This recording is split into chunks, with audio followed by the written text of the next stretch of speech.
রাতের অন্ধকারে পঞ্চায়েত সমিতির কর্মাধ্যক্ষ ও গ্রাম পঞ্চায়েত সদস্যদের বাড়ির সামনে বোমা মারার ঘটনায় চাঞ্চল্য। গঙ্গারামপুর ব্লকের নন্দনপুর গ্রাম পঞ্চায়েত এলাকার ঘটনা। তৃণমূলের গোষ্ঠীকন্দলের জেরে এমন ঘটনা অনুমান স্থানীয় তৃণমূল নেতৃত্বের। তৃণমূল জনপ্রতিনিধিদের বাড়িতে বোমা মারার ঘটনায় আতঙ্কের পরিবেশ নন্দনপুর গ্রাম পঞ্চায়েত জুড়ে। সোমবার রাত 1টা নাগাদ গঙ্গারামপুর পঞ্চায়েত সমিতির মৎস্য কর্মাধ্যক্ষ এনামুল রহমানের বাড়ির দরজায় বোমা মারে দুষ্কৃতীরা। ঘটনায় 10 মিনিট পর গ্রাম পঞ্চায়েতের সদস্য সাজুদুর রহমান চৌধুরীর বাড়ির সামনেও বোমা মেরে চম্পট দেয় দুষ্কৃতীরা। বিস্তারিত কথা বলবো, ফোনে রয়েছেন প্রতিনিধি পীযূষ সরকার। কি জানা যাচ্ছে, নেতৃত্ব কি বলছে বিষয়ে?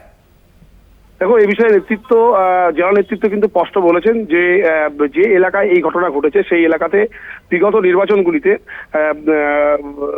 অন্যান্য দলের কেউই সেরকম ভাবে এই এলাকাতে মানে নেই। সেই কারণের জন্যই তৃণমূলেরই এক অংশ এটা করতে পারে বলে তাদের আশঙ্কা। সেই কারণের জন্যই তারা জেলা নেতৃত্ব এবং রাজ্য নেতৃত্বকে কিন্তু এই বিষয়ে জানিয়েছে এবং এই ঘটনার পরে কিন্তু গঙ্গারামপুর থানার পুলিশ কিন্তু একটি মামলা রুজু করেছে।